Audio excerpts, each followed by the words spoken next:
eu vim perguntar qual é o valor da arte. Como é que a gente sabe se uma música é boa, independente do nosso gosto? Porque, ultimamente, tem uma parcela enorme da população brasileira, eu acho que mundial, que associa imediatamente sucesso à qualidade, né? E até uma parte da crítica. Vou contar uma história que aconteceu comigo. Quando morreu um jovem cantor sertanejo há pouco tempo num acidente de automóvel, teve uma comoção nacional, né? Programas de televisão, filas para o enterro, e eu nunca tinha ouvido falar do nome desse cantor sertanejo. E é normal hoje em dia, né? Porque antigamente todo mundo via televisão aberta. Hoje tem televisão fechada, paga, tem internet, tem um monte de coisa, as pessoas não formam-se nichos diferentes, né? Então é normal você não conhecer tudo.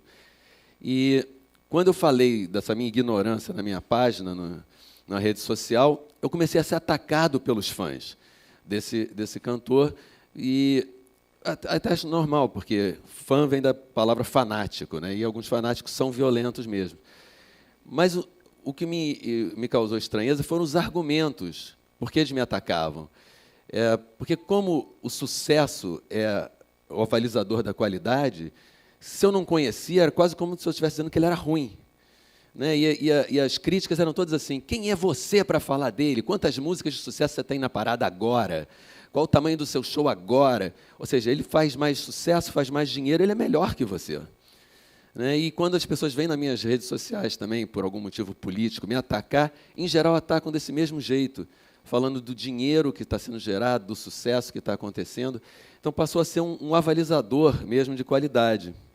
Só que sucesso não tem nada a ver com qualidade. Sucesso é sorte, é acaso, né? Uma música boa pode fazer sucesso, uma música ruim pode fazer sucesso, e uma música boa pode não fazer sucesso também. Então não existe uma relação direta. O que eu sinto é que a gente vive numa sociedade pós-moderna em que os valores humanistas, feito amor ao conhecimento, à cultura, à natureza, à razão, amor ao próximo, passaram a ser considerados velhos, ineficientes, antiquados. É como se a ideologia neoliberal tivesse conquistado não só o poder, mas as nossas almas. A gente tivesse que ter almas eficientes, almas competitivas, pouco solidárias, né? Só que a arte e a alma, elas não são empresas, elas não têm que dar lucro. A arte não foi inventada para dar lucro, não foi inventada para ser eficiente, mas foi sempre essencial, né? A arte foi inventada antes de tudo que a gente conhece. Já se fazia desenhos nas paredes das cavernas, já se fazia música. A música é anterior à agricultura, então muito anterior ao comércio, muito anterior à propriedade privada. Mas acabou tudo sendo mercantilizado, né? Então, vou contar mais ou menos na música como esse chegou ao máximo da mercantilização que acontece hoje. Começou nos Estados Unidos, nos anos 70, até os anos 70, tinha uma multiplicidade de selos. Eram selos pequenos, que os donos dos selos iam atrás de talentos. E eles descobriam vários tipos de músicas. Então, cada selo era especializado num estilo. Tinha o Motown, o Stax, que era mais de música negra, mas tinha diversos... O cara que descobriu o Elvis Presley. Era uma multiplicidade de música e de selos. Com o tempo, esses selos foram sendo vendidos para as gravadoras, elas foram se fundindo, e as gravadoras foram sendo vendidas para grandes conglomerados de mídia. Você lembra que a Warner foi vendida para a Time, virou Time Warner. E esses conglomerados de mídia tinham sede em Wall Street. Eles não tinham nenhuma preocupação cultural, não estavam nem atrás de talento, estavam atrás de lucro. E aí a música passou a ser dominada não mais pelos diretores artísticos, mas pelos diretores de marketing e diretores de venda. E a música começou a ficar irrelevante, né? A música que era apresentada principalmente no final dos anos 90, começo dos anos 2000, como música pop, era muito inferior em termos de atrativo para a alma do que a música que era feita antes, porque a intenção era outra. E quando chegou a internet, esse monopólio desapareceu muito por conta das gravadoras já serem relevantes naquele momento, né? As grandes carreiras estavam se tornando independentes, ninguém estava preocupado em manter os lucros das gravadoras, e elas tentaram punir os usuários porque tinham músicas piratas. Foi um grande movimento para tentar conter o futuro, mas não teve mais jeito. Eu, como artista, conheci essa ascensão e queda do império das gravadoras aqui no Brasil. Quando eu comecei, início dos anos 80, até por conta a gente vive num momento de ditadura e de concentração de renda no país, se vendia muito pouco disco. Então, os grandes artistas, eles vendiam, sei lá, 20 mil, 30 mil discos, mas isso não era um problema, eles tinham carreiras sólidas, consolidadas. Ninguém pensava que o cara tinha que vender 1 milhão, senão ia ser mandado embora da gravadora. Caetano Veloso, Gilberto Gil, Chico Buarque, nenhum deles tinha vendido disco de ouro. E eram os artistas que nos representavam, né, que alimentavam a nossa alma de beleza, de cultura. Eu me lembro que quando eu fui contratado pela Warner, no Kid Abelha ainda, de um dia estar conversando ali com o presidente da gravadora e vendo aqueles montes de discos que eram os discos da minha vida, né? Eu ainda era um garoto, não sabia nem o que eu estava fazendo ali. E eu ia perguntando, quanto vendeu esse aqui? E era sempre ridículo. A gente, no primeiro compacto, vendeu muito mais do que aqueles discos todos ali. E aí o rock foi a primeira grande monocultura da indústria brasileira, que ela começou a se adaptar ao que estava vivendo os Estados Unidos já, que era buscar o lucro. O rock vendeu inacreditavelmente mais do que tudo que estava se vendendo antes. E se o cara podia ter lucro na primeira canção de uma banda, que foi o caso, por exemplo, do Kid Abelha, ou da Blitz, né, que foi o primeiro grande fenômeno, que vendeu 250 mil compactos de Você Não Soube Me Amar, quando lançou o disco, também vendeu o disco de ouro. Então, se a gravadora podia ter grana de volta na primeira música, para que ia estimular as carreiras, né? Antes do rock, tinha até no comecinho do rock, ainda tinha uma expectativa de fracasso dos primeiros discos de um artista. O primeiro disco era, com certeza, um fracasso, mas colocava aquele artista no mercado. O segundo disco já dava alguma credibilidade, o artista era um pouco mais conhecido. Se desse sorte, não dava prejuízo e se pagava.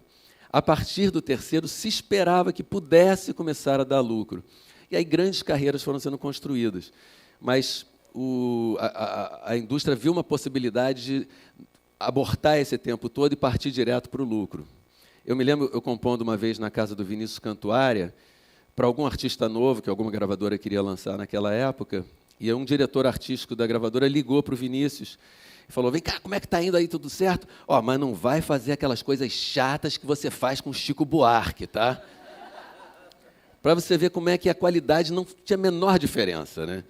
Aliás, era mal vista, a qualidade podia atrapalhar. E aí, quando eles perceberam isso, eles começaram a descobrir também que o rock não era tão lucrativo assim.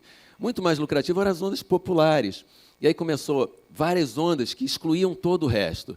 Quando vinha a lambada, era só lambada, o axé era só axé, sertanejo, pagode, aí depois pagode universitário, sertanejo universitário, série de ondas em que eles procuravam os artistas que já tinham público, que já estavam prontos e que já iam dar lucro. E foi exatamente aí que o mercado começou a fazer água. Quando as vendas explodiram, foi para o Brasil, acho que a década de 90, foi a mais lucrativa, que vendeu mais disco, foi que a indústria começou a perder valor. E as pessoas já não iam mais para as lojas procurar o disco daquele seu artista favorito. Não tinha um disco, o próximo da Legião, o que vai dizer da minha vida, o próximo do Led Zeppelin, quando eu era novo, né? Já não tinha isso, era só, legal essa música. Mas já não direcionava a nossa vida mais. Eu tinha uma banda chamada Heróis da Resistência, depois do Kid Abelha, que já pegou essa ladeira abaixo do rock e a gente foi vendo a coisa definhar. Eu ainda lancei um disco solo em 1993, que tinha Garotos 2, música que estourou no Brasil inteiro, mas vendeu pouco. Vendeu mais do que aqueles discos que eu perguntei na parede, né, quanto vendiam. E eu fui escorraçado da gravadora, só vende isso. E eram artistas que vendiam isso quando eu comecei, né? Então, meio difícil de entender. Aí, quando veio o Napster, foi o auge disso, né? Que foi quando apareceram os sites P2P, que você podia compartilhar a música com quem tivesse conectado com você. As gravadoras já não faziam sentido, eles ainda resolveram brigar com o Napster, onde estavam todos os consumidores deles. É que nem uma empresa que fabrica sapatos começar a processar todo mundo que gosta de sapato, né? Uma coisa meio maluca. Mas foi um mal que veio para o bem, porque, por conta disso, eles acabaram perdendo esse monopólio de produção e distribuição de música, e os artistas ficaram livres para fazer o que quiser. E para mais artistas poderem entrar, porque eles eram um gargalo bem pequenininho.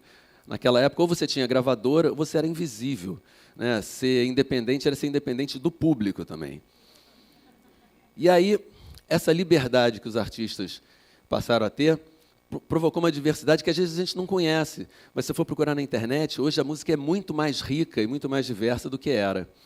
E a gente pode aproveitar outros retornos. Porque o pessoal fala, vocês estão afim de grana, o artista. A maior parte dos artistas é pobre, né? E a maior parte dos artistas não faz isso porque dá dinheiro, faz porque ama de verdade. E esses outros retornos começaram a aparecer.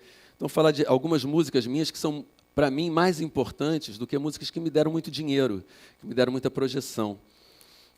A primeira que eu vou falar chama Fotografia, que é uma música que eu fiz com o Léo Jaime, e que ela fala sobre amizade e sobre a felicidade no dia a dia, e de você reconhecer que no passado, num momento que você nem se tocou, você estava sendo feliz. Aconteceu, eu recebi um e-mail uma vez, ainda era na época do Orkut, alguma coisa assim, de uma pessoa que tinha perdido o irmão, e 1 ano depois da morte do irmão, a família se reuniu. Não foi uma missa, não foi uma cerimônia religiosa. Eles simplesmente se abraçaram e ouviram Fotografia em silêncio. E aquele momento foi um momento muito reconfortante para eles. E saber disso, para mim, foi assim, a glória como compositor. Saber que eu pude ajudar uma família que eu nem conhecia com uma música que não foi direcionada para eles. E depois essa canção passou a ser uma canção, tema de infinitas formaturas. Toda hora eu ouço as pessoas falando, a música da minha formatura foi Fotografia. Então ela passou a fazer parte da vida daquelas pessoas que se formaram de um jeito muito mais permanente do que uma música que só tocou no rádio. Outra canção, para mim, muito importante, é a Temporada das Flores, que é uma música que fala sobre sair de depressão. E muita gente que teve depressão já me deu depoimentos super emocionados de como essa canção ajudou eles a atravessar esse momento e de como aquilo virava um mantra. Uma outra pessoa também que me mandou e-mail falou que teve um câncer muito agressivo e enquanto estava se tratando, ficava ouvindo a música como uma esperança de que teria uma temporada das flores no futuro. E quando ela se curou, aquilo virou um amuleto. Então, continuou ouvindo como um amuleto, uma lembrança de como ela tinha se recuperado daqueles tempos tão difíceis. Uma outra canção importante para mim é Melhor para Mim. Melhor para Mim é uma canção de amor que eu fiz para minha mulher e que virou também uma música tema de pedidos de casamento. As pessoas aprendem a tocar a música para cantar para os seus pretendidos, né? E aí eu já realizei vários pedidos de casamento no palco por causa disso. As pessoas entram em contato comigo pela internet, falam, eu quero pedir minha mulher em casamento, eu quero pedir meu noivo. Já teve até casamento entre 2 meninas também. E as pessoas sobem no palco e cantam, e depois que acabam, chamam, vem aqui, aí se ajoelha, dá aliança, uma coisa super bonita. Então, para mim, é uma música que o meu amor ficou representado nas outras pessoas também. E uma outra situação importante também foi quando eu fui tocar no Hospital Sara de Brasília, que é um hospital público, e é um hospital muito interessante porque eles têm um teatro ali dentro em que as pessoas podem chegar de maca, elas estão se tratando, estão lá com soro na veia e estão lá assistindo o show, chegam de cadeira de roda. Você toca para os internos.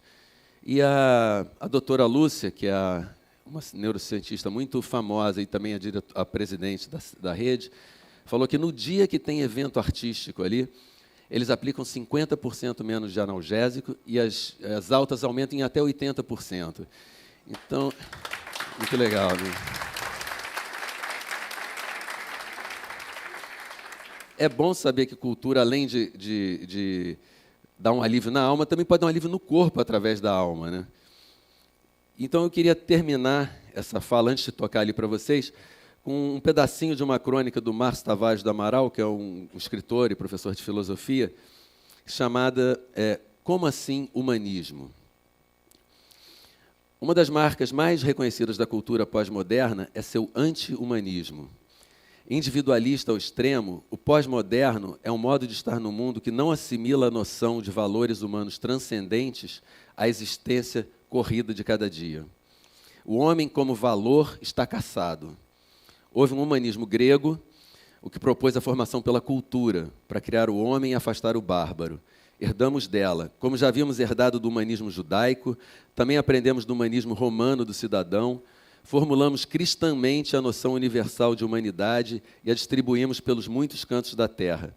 O humanismo renascentista acabou afastando o homem de Deus e aproximando-o de outra grande criatura, a natureza.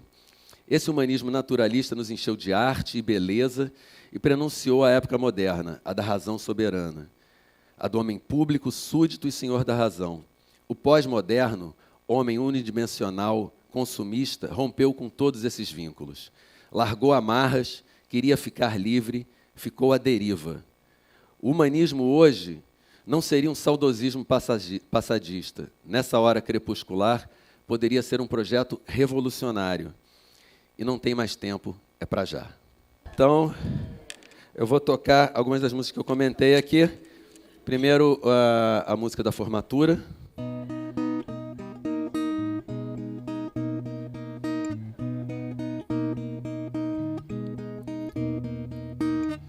Hoje o mar faz onda feito criança, no balanço calmo a gente descansa, nessas horas dorme longe a lembrança de ser feliz. Quando a tarde toma a gente nos braços, sopra um vento que dissolve o cansaço, e é o avesso do esforço que eu faço pra ser feliz. E o que vai ficar na fotografia são os laços invisíveis que havia, as cores, figuras, motivos, o sol passando sobre os amigos, histórias, bebidas, sorrisos e afeto em frente ao mar.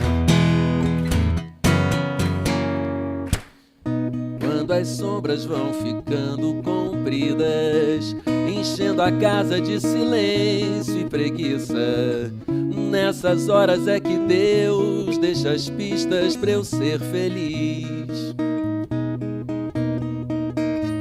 Quando o dia não passar de um retrato, colorindo de saudade o meu quarto, só aí vou ter certeza de fato que eu fui feliz.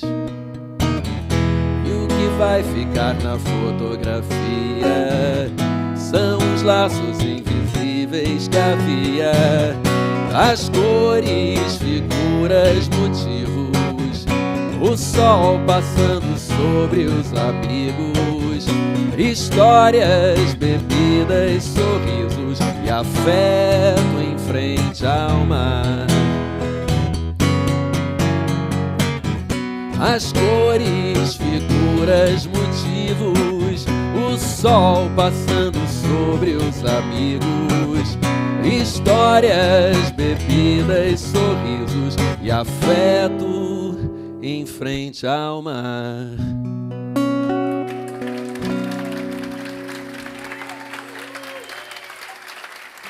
Obrigado.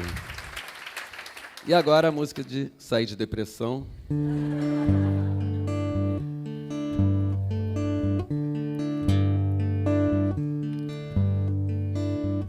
Que saudade, agora me aguardem. Chegaram as tardes de sol a pino. Pelas ruas, flores e amigos me encontram vestindo meu melhor sorriso. Eu passei um tempo andando no escuro, procurando não achar as respostas. Eu era a causa e a saída de tudo. Eu cavei como um túnel meu caminho de volta. Me espera, amor, eu tô chegando depois do inverno. A vida em cores espera, amor, nossa temporada das flores.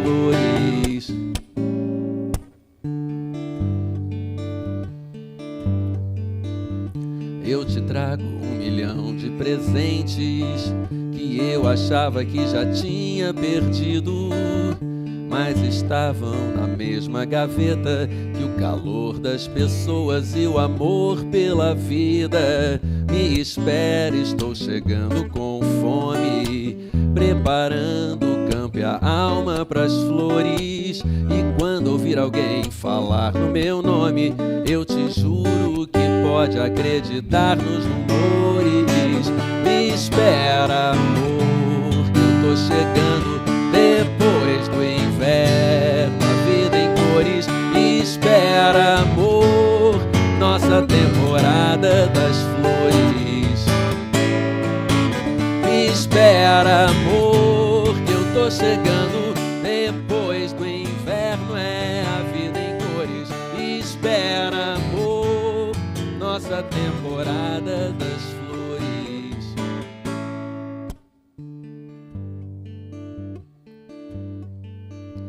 Que saudade, agora me aguardem.